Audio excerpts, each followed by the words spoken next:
Queridos amigos, sejam bem-vindos ao canal Videira Espírita. Meu nome é Cristina Brito e este é o programa Projeto 15 Minutos, o Livro dos Espíritos. E aqui, diariamente, nós estudamos por mais ou menos 15 minutos o primeiro livro da codificação espírita realizada por Allan Kardec, o Livro dos Espíritos. Atualmente, nós estamos na conclusão desta obra. A conclusão, que vem depois das 1019 perguntas, ela tem 9 itens. Nós estamos, hoje, vamos fazer o item 3, e faremos um item por dia. A não ser, o que não me parece o caso, talvez até tenha algum item que não consigamos fazer, mas eu acho que dará. Exatamente. O 9 é um pouco maior, mas só o tempo dirá.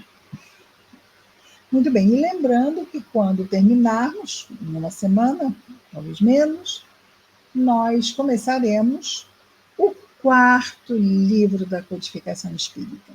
Nós já vimos aqui o primeiro, estamos concluindo o primeiro, que é o Livro dos Espíritos, e o terceiro, que é o Evangelho segundo o Espiritismo, está na nossa playlist, que é Projeto 15 Minutos, o Evangelho segundo o Espiritismo. São 226 episódios, se eu não me engano. E nós vamos, então, para a quarta obra. Ficará faltando a segunda e a última, quinta obra.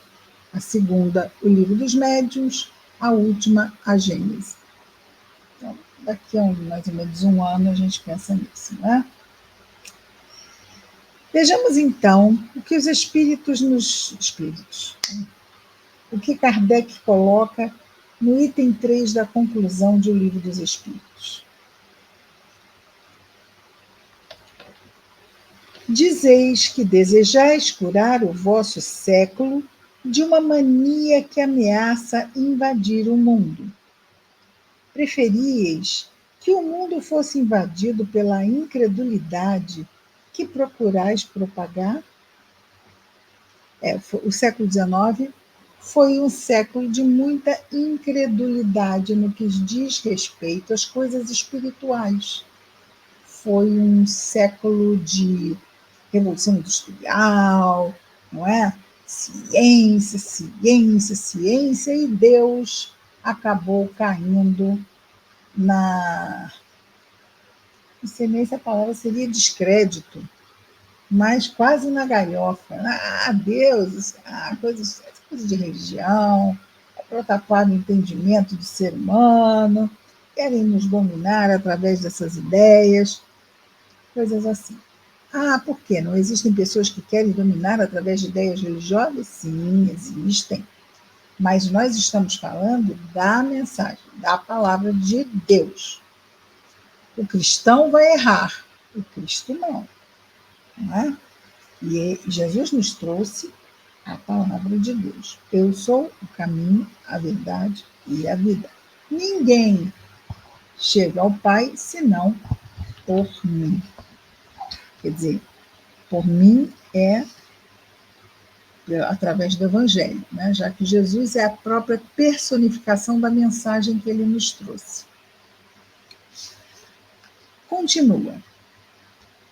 Não é a ausência de toda crença que se deve atribuir, então, não é craseado, né? Não é para a ausência de toda crença que se deve atribuir o relaxamento dos laços de família e a maior parte das desordens que minam a sociedade. Então, quando ele nos diz, não é a ausência, não é sobre não é para a ausência de toda crença que se deve atribuir o relaxamento dos laços de família e a maior parte das desordens que minam a sociedade, porque as religiões, elas trazem em si virtudes, trazem em si o bem a ser realizado. Então, isto contamina toda a sociedade em todos os seus níveis a ser uma sociedade que busca o equilíbrio, que busca a concórdia, que busca a solidariedade entre os cidadãos, vivendo esses valores que são os valores do bem. E todas as religiões propagam os valores do bem.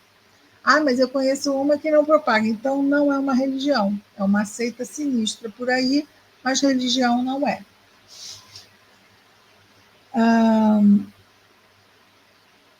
E continua. Demonstrando a existência e a imortalidade da alma, o Espiritismo. Estou lendo direito. O Espiritismo. É isso mesmo que eu pensei. Vou ter que começar de novo.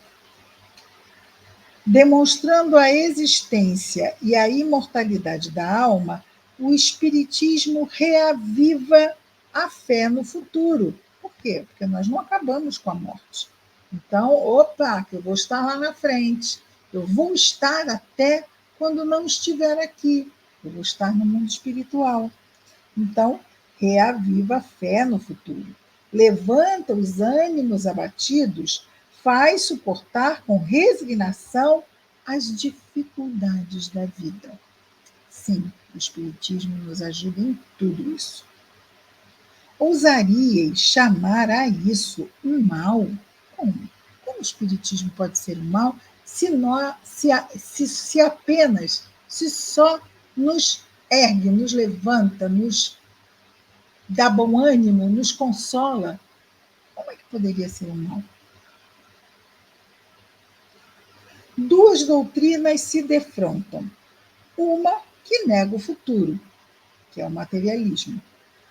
Outra que o proclama e o prova, que é o espiritismo.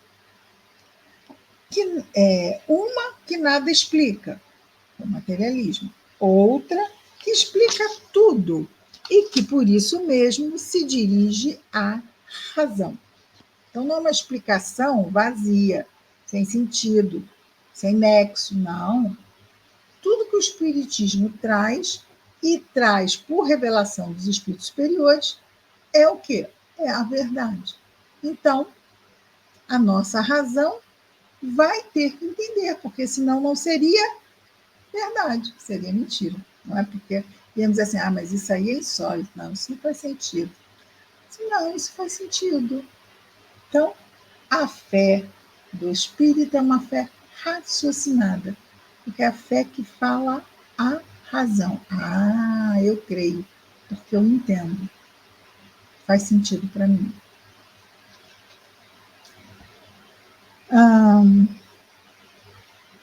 Por isso mesmo se dirige à razão.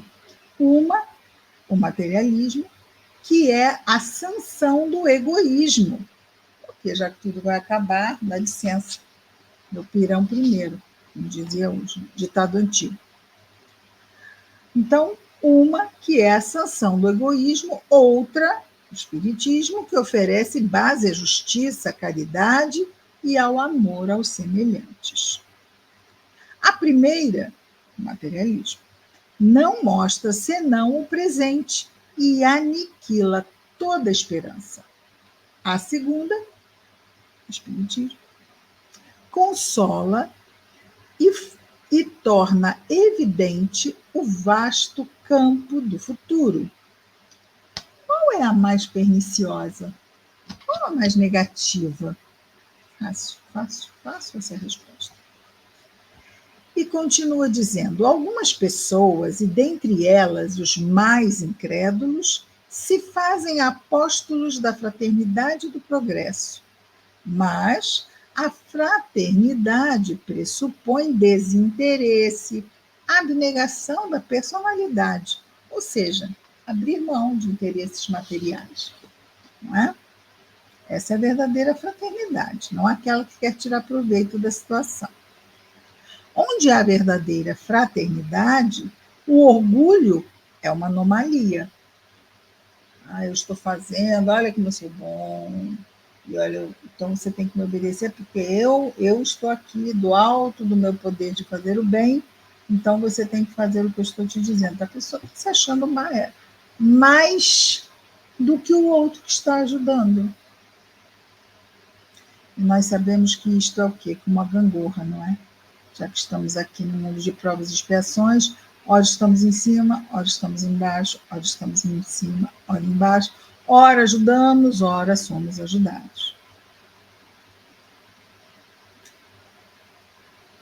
Com que direito impondes um sacrifício àquele a quem dizeis que com a morte tudo se acabará para ele? Então, com que direito impondes um sacrifício?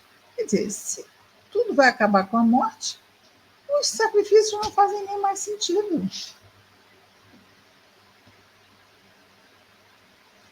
Que amanhã talvez ele não passe de velha máquina desmantelada e atirada fora, ou seja, o corpo que sobrou, não é?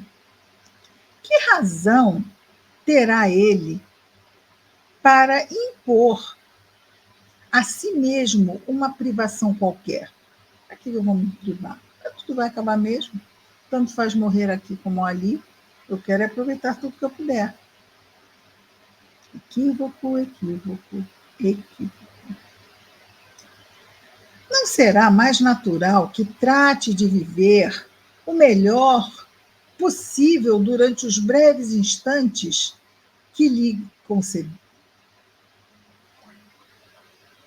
que lhe concedeis?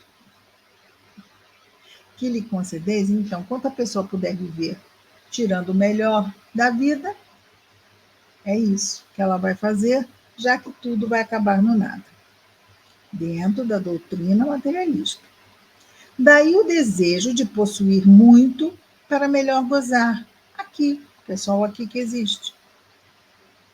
Desse desejo nasce a inveja dos que possuem mais, e dessa inveja nasce a vontade de apoderar-se do que os outros possuem. E dessa inveja, isso eu já vi, do que os outros possuem. Não há mais, para que isso aconteça, né, da pessoa ter inveja e querer logo tomar o que não é seu, que é do outro, já é só um passo. Que é que o detém? A lei? A lei, porém, não abrange todos os casos. Dizeis que é a consciência, o sentimento do dever. Mas em que baseais o sentimento do dever? Esse sentimento é compatível com a crença de que tudo se acaba com a vida? Então, eu vou ter dever. Dever de quê? Eu tenho dever de quê? Eu tenho que abrir mão de quê? Tudo vai acabar ali. Então, o que acontece? Nada mais faz sentido. Eu não vou me submeter a sacrifícios para acabar tudo em pó ali na frente. Eu quero mais é aproveitar o que eu puder. Não, tudo vai se acabar ali na frente, mas eu vou me sacrificar. Né? Isso seria se não fôssemos imperfeitos como somos. Mas não é o caso. A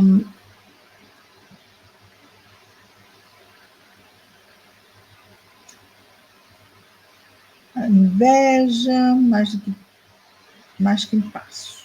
A lei? A lei, porém, não abrange todos os casos, já vimos isso. Direis que é a consciência, o sentimento do dever, mas em que baseais o sentimento do dever?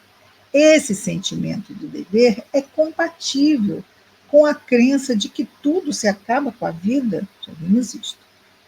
Com semelhante crença, uma única máxima é racional.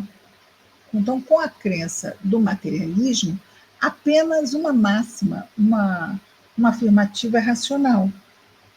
Cada um por si. Já que tudo vai se acabar, cada um por si. Não tem essa história de fraternidade, não. É cada um por si, cada um tentando tirar o melhor. As ideias de fraternidade, de consciência, de dever, de humanidade e mesmo de progresso não passam de palavras vãs. Ó, vós que proclamais semelhantes doutrinas, materialistas, não sabeis todo o mal que fazeis à sociedade, nem de quantos crimes assumis a responsabilidade. Mas por que estou falando de responsabilidade? Para quem duvida de tudo, responsabilidade é coisa que não existe, pois ele só rende homenagem à matéria. Então é isso. Cada um por si. É aquela história de. Muitas vezes vemos, não é? Um grupo de pessoas invadindo o supermercado, é cada um por si, cada um pegando tudo, tudo que puder, num ato criminoso, em que as pessoas parecem que não se dão conta disso. Que se chama o saque. Mas é isto.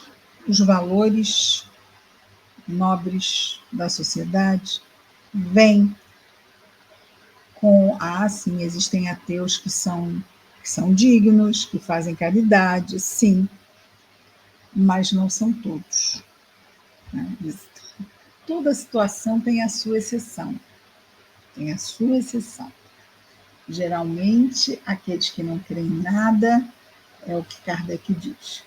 É cada um por si. E nós vemos isso, ligamos a televisão, e todo dia nós estamos vendo pessoas que fazem escolhas como se fosse isso, olha, é cada um por si, ninguém por ninguém. Ficamos apiedados dessas criaturas. Realmente, como disse Jesus na cruz, não sabem o que fazem. E o que estão cavando para si mesmos. Né? É isso. Amanhã estaremos de volta, continuando aqui com a conclusão do nosso Livro dos Espíritos. Até lá, muita paz a todos.